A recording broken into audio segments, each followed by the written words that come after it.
I am a dreamer. My dreams are more real to me than reality. Here, I pass through each day in a haze, one moment blending into the next, one year blending into another. Most of my memories of the past are hazy at best, slipping through my history like a pickpocket through a crowd, grabbing hold of whatever strikes its fancy with no rhyme or reason I can discern. Faces of friends, words that were spoken, and promises broken all fade into obscurity through the passage of time. On the other hand, my dreams are striking and vivid. Each moment has meaning and importance. Every setting is a puzzle to be unraveled. Every person has a role to play. The worst part about my dreams is waking in this world again and feeling the shadows smother my reality. I find myself trudging through each day, waiting for enough time to pass that I can awaken into a world of my next dream. I will tell you of one such dream. Some may call this a nightmare, but to me it was just another living dream. In this world, the world in which I am telling you this story, I have little to no musical talent. I might hum along with a favorite song and maybe tap my feet to a rhythmic beat, but that is the extent of my abilities. However, in the reality of my dream, I was a musician of some skill. Not enough to be important or well-known, but good enough that I refused to give up on my dreams of something greater. I poured my heart and soul into my craft, and around me I slowly gathered great debts and fading relationships. But I did have this one song I was writing. If I could only finish it, I'm pretty sure I could sell it. I just needed more time to finish it. Eventually, things progressed to the point that I could no longer ignore them. I was in danger of losing my apartment and my instruments, and thus my dream.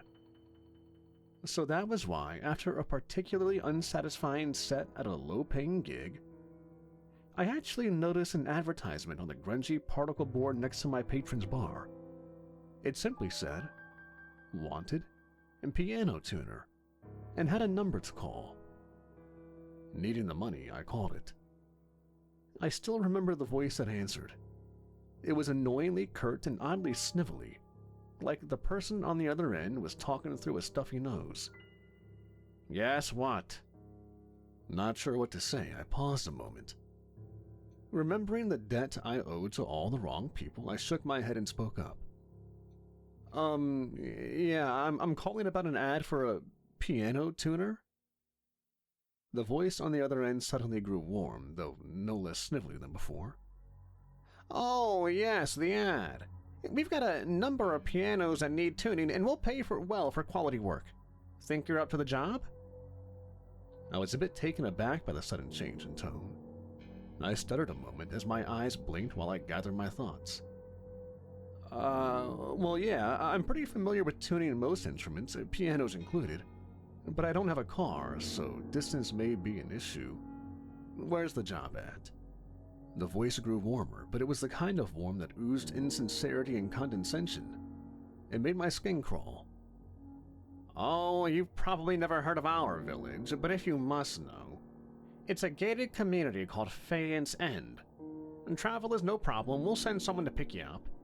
Each house has a piano, and each night you will tune one piano. We will pay you $1,000 a night plus room and board. How soon can you start?" I had been just about to turn the job down. As badly I needed the money, it wasn't worth dealing with such an arrogant rat of a man, but then he mentioned the pay. $1,000 a night? To tune just one piano each night? Did I hear you correctly? The voice was suddenly smug and satisfied. He had me and he knew it. "That's right. One piano, $1,000. So again, how soon can you start?" I bit my tongue. I'd lost more than one decently paying job by telling my bosses what I thought of them, but for $1,000 a night for so little work, I could definitely keep those thoughts to myself. Right away, I guess. Just let me go home and get a few things." The voice once more returned to its curt manner from the beginning, though it still held a bit of the self-satisfied edge that grated my bones. "Excellent. Go and get what you need. Our driver will be there shortly." The line went dead before I could tell him where I lived, and I found myself wondering how the driver was going to find me. Honestly, I don't remember much of the drive. We drove past a blur of trees, hills, and houses when I finally realized we'd been driving through a suspiciously isolated forest for some time. I think the thing that struck me most odd was how well maintained the road was. Usually, driving through back hills like this, the road would be dirt or at the very least full of potholes. But this road looked like it had been repaved recently. Even the painted lines looked fresh. I was just taking a breath to comment about the oddity of it all when I noticed we were slowing. As we turned one last corner, we came to a halt in front of some of the most enormously imposing gates I'd ever seen. They looked as though they were designed to fend off a siege of some kind. As my driver got out to approach the intercom, I couldn't help but mutter my thoughts out loud. Or maybe they're meant to keep something inside? I'd meant it as a joke, to lighten the situation a little. Instead, the words echoed around in my head, conjuring all sorts of terrible images and possibilities from my imagination. Soon, the gates shook as powerful motors drew them aside. As they withdrew into the walls, I could finally make out what lay beyond. The forest had been deep and oppressive, but before me stood a beautifully picturesque village I'd ever seen. It could have been taken out of a 1950s movie if you replaced the houses with mansions. Even with the setting sun, everything was bright and cheerful.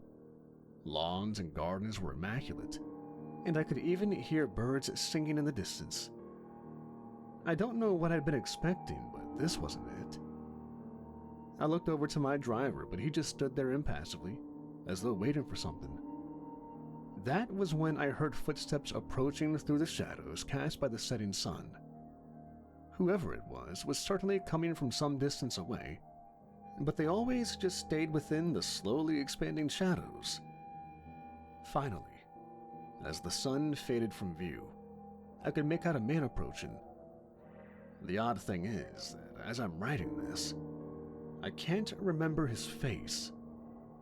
I remember all the specific details. He had a long nose, thin lips, a scraggly attempt at mutton chops, and beady eyes that seemed to dart to and fro.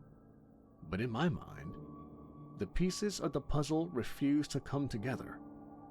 They slip and slide around on his face, refusing to form any kind of coherent image. Once he was a few feet away, he came to a halt, and a familiar snivelly voice greeted me. "Welcome. Come with me. The first piano awaits." I started to protest, looking back at the car when I noticed that the driver was now gone. My guide waved away my concerns. "Do not worry. The driver will deliver your things to the place you'll be staying. While you're here, your every need will be seen to.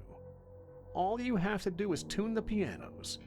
As I said, the first piano awaits, so please follow me." Appearing to have little choice in the matter, I complied. As we walked, my guide continued to speak, though I noticed he never bothered to make eye contact. "Your first piano will be in the house of Lord Evans." I had to stifle a laugh. Lord Evans, really? Just how full of themselves were these people? I literally bit my tongue to keep from saying anything as my guide continued. "You'll find he's one of the more down-to-earth members of our little community. I thought he would be the best job for you to start out with." I simply nodded but didn't say anything.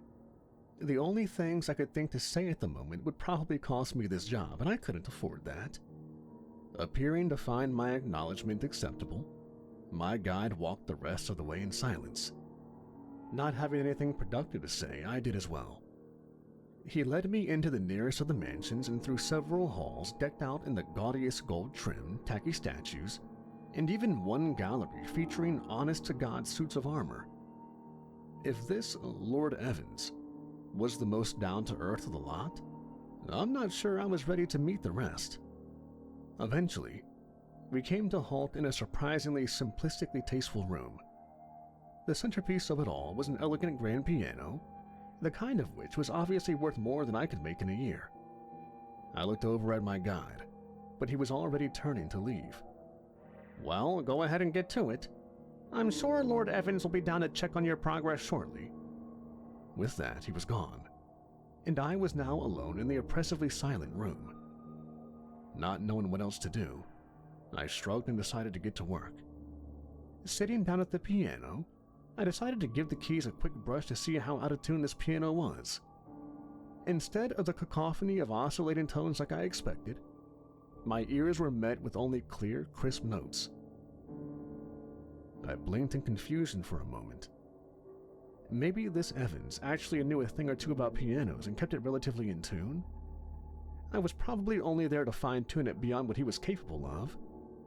Bending closer and angling my ear to hear even the tiniest discrepancies, I struck a single key. The note came back as pure and clean as any I'd ever heard. Working my way up and down the keyboard, every note was the same.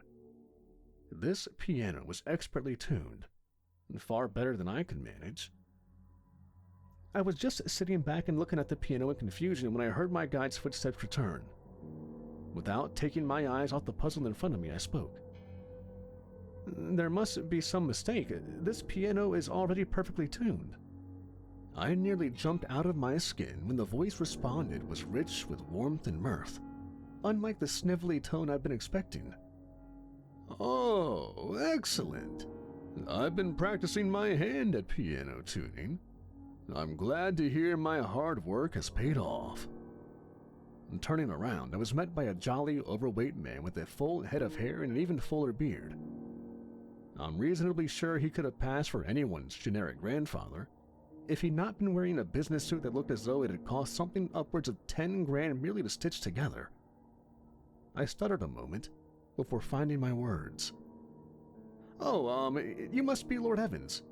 I'm sorry, I was expecting, someone else." Evans smiled.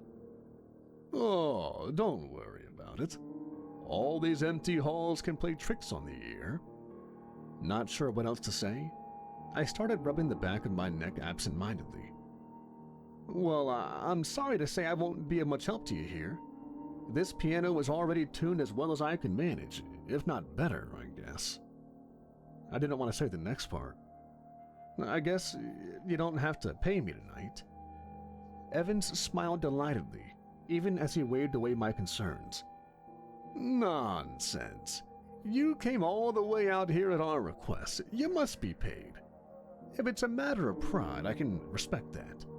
So what say we come to a different agreement?" I didn't like where this was going. "What kind of agreement?" Evans smiled again. It was an amiable smile, one I'd seen on 100 faces 100 times. But for some reason, his face, it seemed a little off. "Oh, nothing too demanding, I assure you. You see, in addition to being a bit of an amateur piano tuner, I'm also a bit of an amateur composer. I've written a song for the piano that I'm convinced would be splendid to listen to, but I'm afraid it's just a little beyond my ability to play. If you play the song for me, we can call that services rendered, and you'll be paid in full." Feeling like the other shoe had yet to drop, I cautiously agreed. "All right, I suppose that would be fine. Where's the song you'd like me to play?" Evans nodded at the piano behind me. "Why, it's already set up, ready to go." Turning my back around to face the piano, I could see he was right.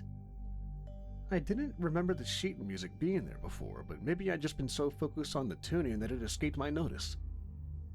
Stepping closer to get a better look, I noticed the sheet was odd. It was as though it was constantly shifting and moving.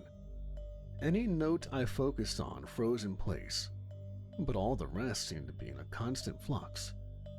It made my head hurt just to look at it. Turning back to Evans with my confusion probably evident, I couldn't help but express my doubts. "I'm sorry, sir, but I don't think I'm good enough to play this either. Something about this song is..." Evans cut me off. "Oh, don't worry about it. I'm not expecting you to play it perfectly. Just take it one note at a time and see how it sounds. If it's a matter of money, I'll even double your pay for the night." $2,000 just to play one song? It didn't matter how weird this place was or how big a headache I got looking at the music. I was going to give it my best shot. I sat down and focused my attention on the first note, freezing it in place under my scrutiny. Upon striking the key, the following note froze as well. Then another, and another. Soon I was playing the single most beautiful piece of music I'd ever heard. As I write this, the song has completely faded from my memory. I can't so much as hum a single bar. What I do remember is what I felt as I played. This song was the very essence of sadness and loss. I could feel tears running freely down my face as I fell into the song. The music spoke to me of lost loves, faded dreams, forgotten summers, and more. Even when I closed my eyes, the music continued to come to me unbidden, and my fingers danced the keys of the piano as though I'd known the song my entire life. I have no idea how long I played, but eventually, my trance was broken by the light of the rising sun shining through the window. My fingers ached, my back was sore, and I felt like I was dying of hunger and thirst, but I didn't care. Playing that song had been the single greatest moment of my life. If I died right then, I could die happy. Judging by the look on Lord Evans' face, he agreed. With a nod of his head, he held out the promised money. $2,000. I took it without saying a word and turned to leave the same way I'd come in. As I walked through the halls I'd walked through before, everything passed in a blur. None of that mattered. Instead, I was trying desperately to hold on to the song that was already fading from my memory. But as soon as I set foot outside the mansion, the music was gone forever. Try as I might, I couldn't remember a single note to add to my song.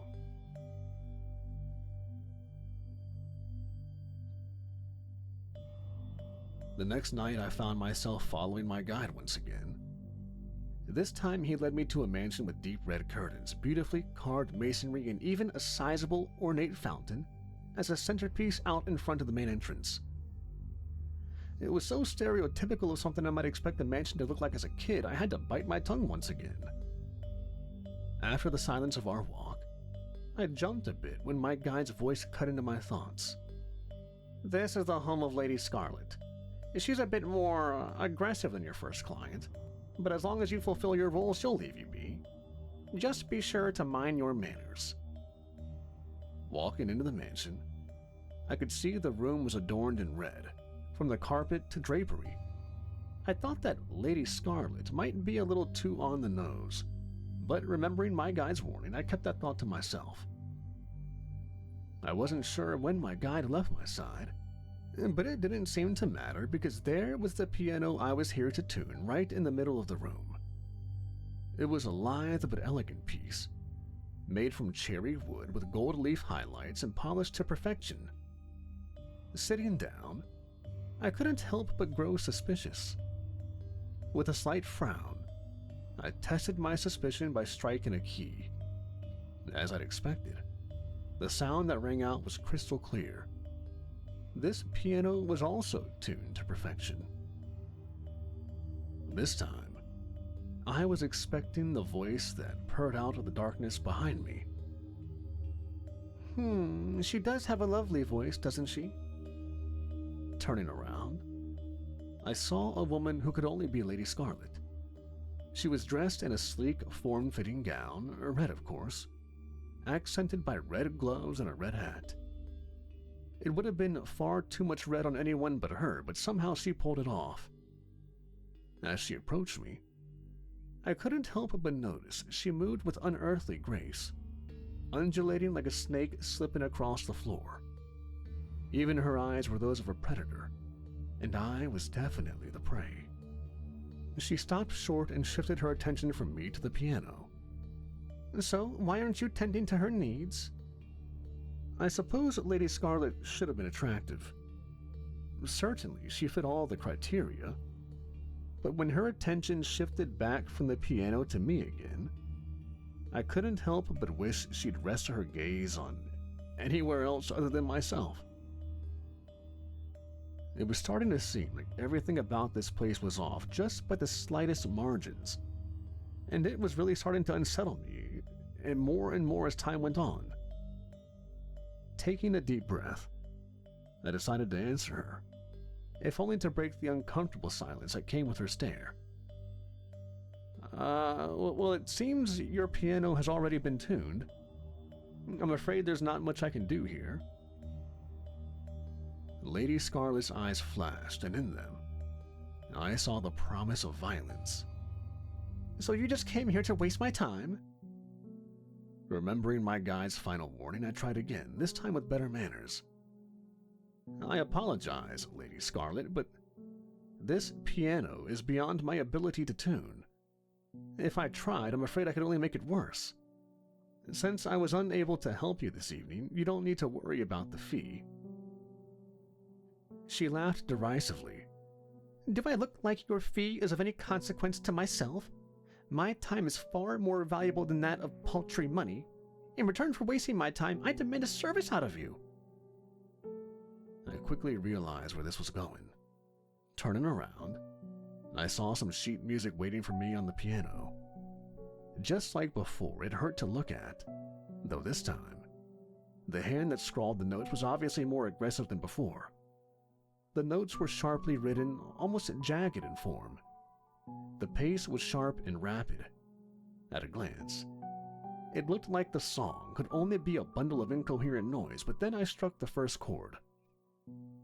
Just like before, I quickly fell into the music as I played it. And just like before, all I remember are the thoughts and impressions I had of the music. This song was angry and violent. It voicelessly sang to me of scorned love, betrayal, revenge, and murder. I remember thinking at one point that my fingers must have blistered and broken because it felt like the keys were soaked in blood, but I didn't dare to look. Instead, I lost myself in the music again. I could feel my heartbeat tied to the tempo of the song. During the violent climax, I experienced a surge of adrenaline and felt my face twist into a gleeful snarl of hate. At the conclusion, my heartbeat slowed, and the adrenaline faded, but the hatred remained. It became a cold vice that wrapped itself around my heart, and I knew that same violence would only ever be a heartbeat away. The feeling only passed when the rays of the rising sun once again pierced through my window, and I once again felt myself break from whatever trance the music had placed me in. To my relief, when I turned around this time, the client wasn't there.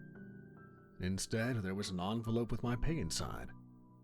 I picked it up and left the mansion as quickly as possible without breaking into a run. After all, a predator like that was more likely to give chase if I did. I barely thought about the fact that I forgot the music again. Each night passed much the same. My guide would take me to another mansion with a perfectly tuned piano and a host who seemed just a little off. I would play a piece of powerful music until dawn. Then I'd get paid and leave. The most maddening thing was that no matter how hard I tried, I could never remember a single song once I set foot outside the mansion. I'm not sure how long things went on like this. Maybe it would have gone on forever.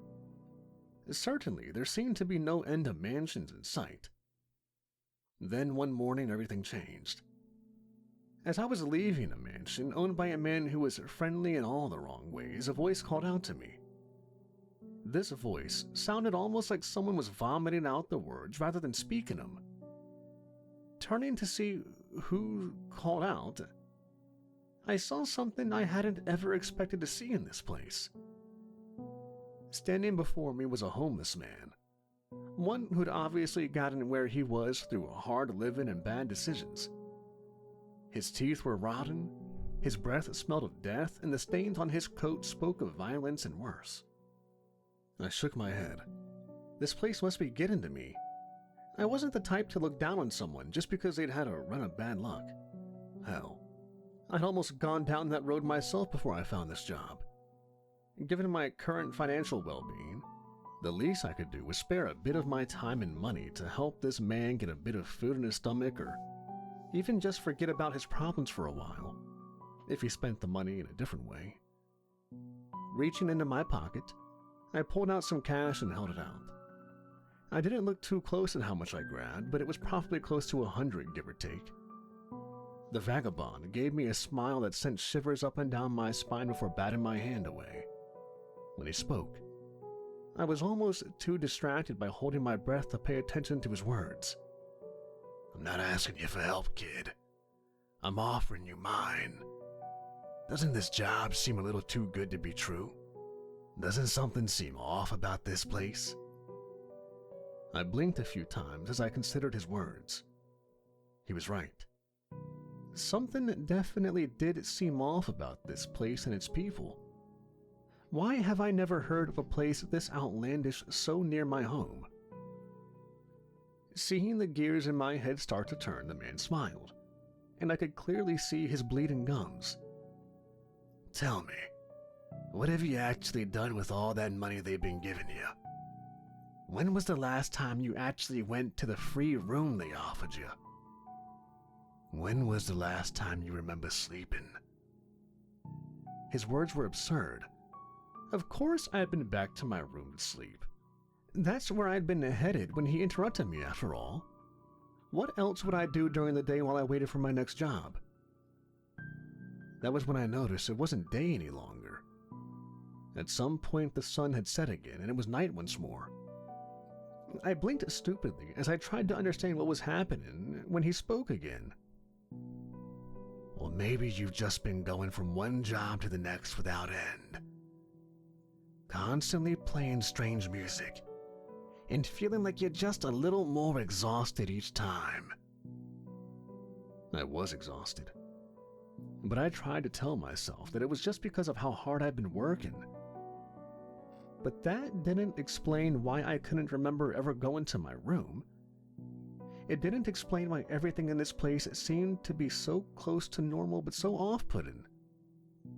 The man shook his head as if I was a particularly dim-witted student.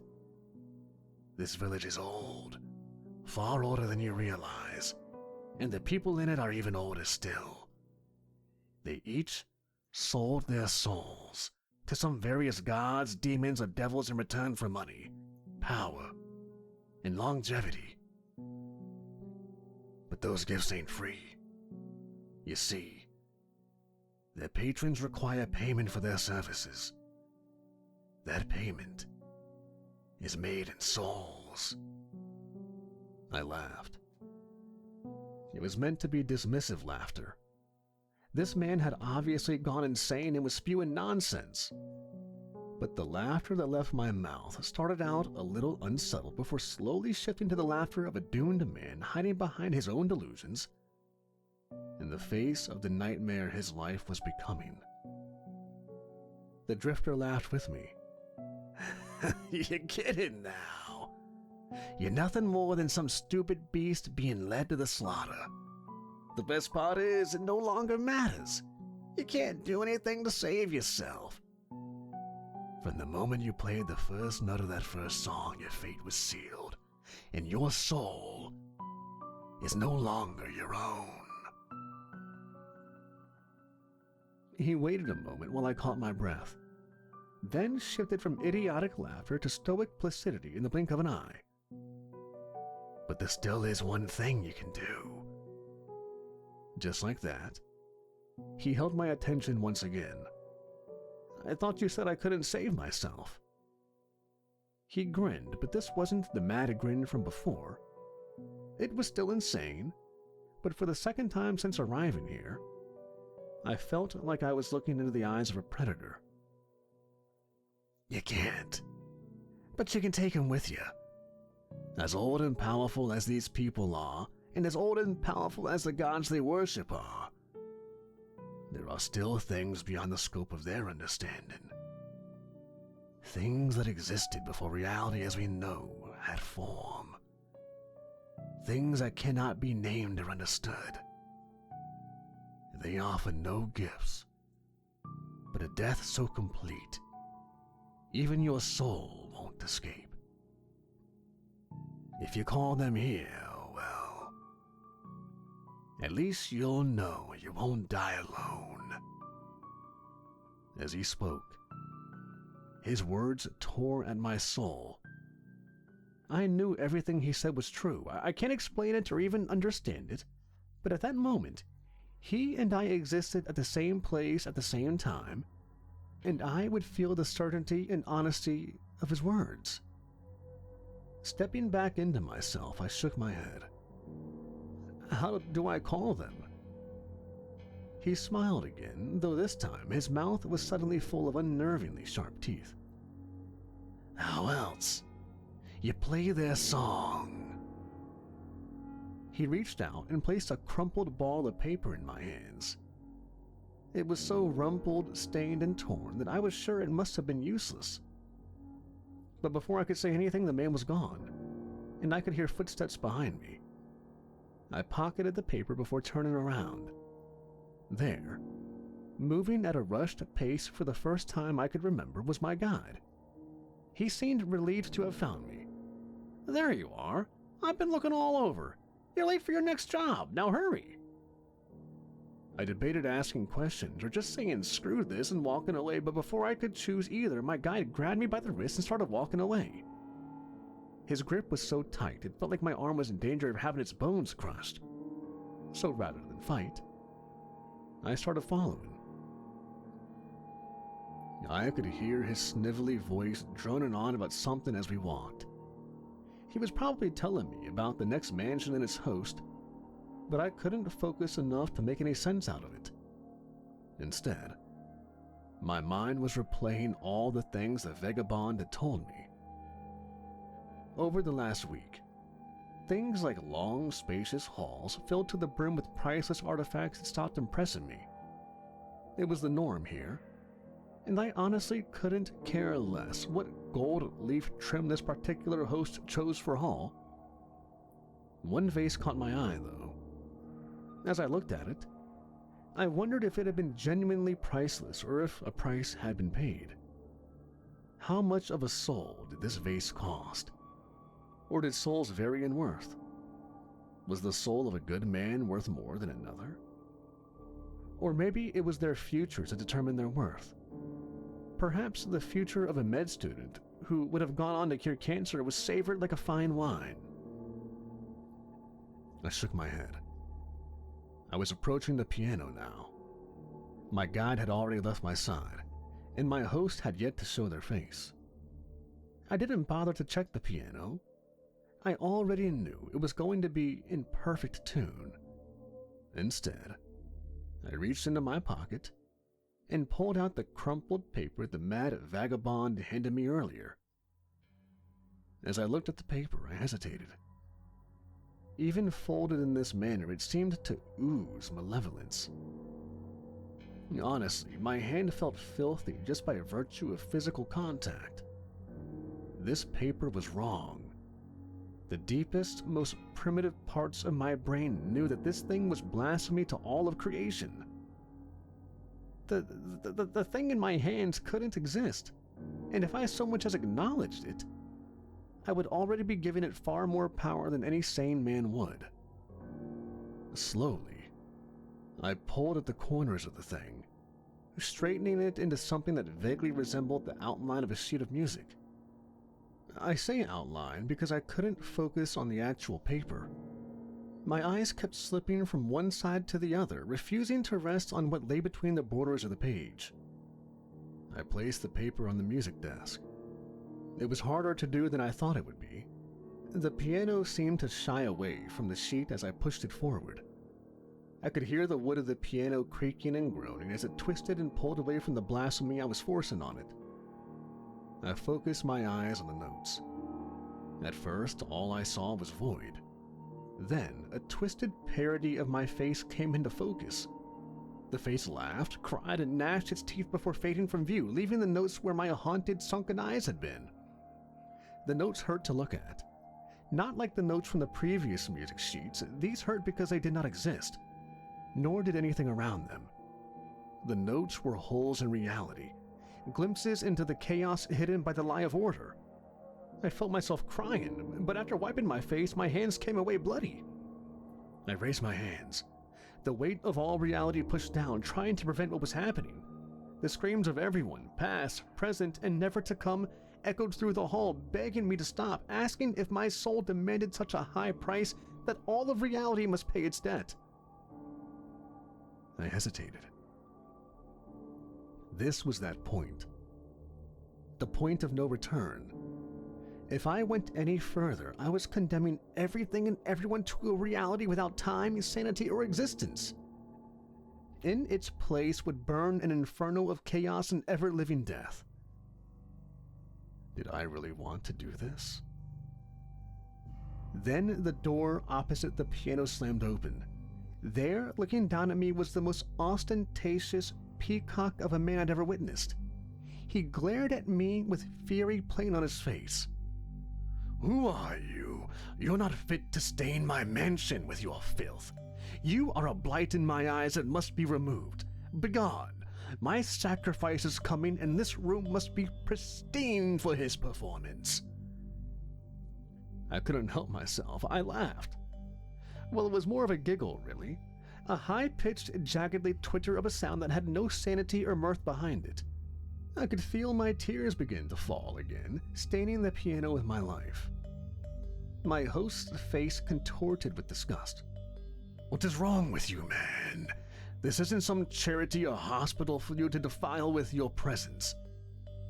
He came stomping around, only to freeze in place when he saw the sheet music befouling his piano. "Where did you get that? Do you know what that is? What it could do?" I smiled, though I could feel the smile twisting farther than my lips could follow as I responded. "It's the answer, the truth. It is the unholy, holy reality of all things. If I play this music, all your little empires will crumble to dust, and you will join me in filth, burning and screaming forever. All the little teeth will dance across your bones. It will open your eyes, and we will all finally awaken." As I spoke, I could see his disgust turn to fear, then terror. He reached out to slap me. I didn't feel the impact. He grabbed my arms and tried to pull me away, but I'd just resisted everything all of reality could bring to bear, and he was no more successful than it had been. He reached for the music but stopped. As he sat there, I knew he was hearing them. The voices. I don't know when they started chittering in my ear. Maybe it was a moment ago when I'd been about to play the music. Or perhaps it was back when I'd met the vagrant. That wasn't right. Maybe they'd been here in this village the whole time. No, these voices had always been here, with me, chittering and chatting away, day in and day out, feeding me madness and feeding off of my pain. The madness. What was it they fed me? I lost it when I gave it to that boy who never was. Looking at the music again, I recognized it. This was the music I'd written my whole life. Always scribbling and scrawling away. Each and every note was written in my own hand. Even now, I could see myself in the past, absently scrawling on a sheet while I worried about the bills I had to pay. Looking down, I realized I was wearing the vagabond's coat. When had I taken his coat? Wait, no, it wasn't his coat, it was my coat. The coat I was going to wear in the future that will never happen when I give myself the music that doesn't exist. I twisted my head to look at the man frozen in fear. My head was bent in the most horrendously impossible way as I gifted him with the most comforting smile of hunger I could offer. Such a lovely peacock you'll make, cooked and set neatly next to the pheasant. I wonder how your soul will taste to mine, as we are both devoured in the mind of the sleeper that wakes. For some reason, my words of comfort seemed to upset the poor young man. As I slammed my hand down to play the first note, he ran screaming into the night. The notes and chords rent the air, and desperate cries began to fill the streets. My laughter joined the music, and I knew that I had written it in from the beginning, each vocal expulsion playing in perfect harmony with the chorus. Soon the screams, begging, and crying in the streets joined in as well. The pleasant color of warm, cheerful fires in the street accented the blood-stained windows, bathing the room in the most beautiful red light. I'm sure Lady Scarlet would have approved if her soul wasn't currently being torn into savory strips to be devoured at leisure. I laughed, played, and cried. My tears joined the blood of my fingers on the sticky keys as the furious beauty of my music tore me to pieces. But still I played on. My laughter gave out as my vocal cords were pulled from my throat, but still I played. The world was burning. I was burning. The sleeper was awakening, but still I played on. I would play on forever. I would play on until the end. I would play on until... After that, my dream ended, and I awoke to this world once again. This dull, gray, lifeless world. The world in which I tell my stories. The stories that were once told to me. I hear the stories from the voices. The chittering and chatting voices that are always with me, telling me dreams to write down. I'm always writing this story, scribbling and scrabbling away. But my story is almost finished. And soon, I will awaken.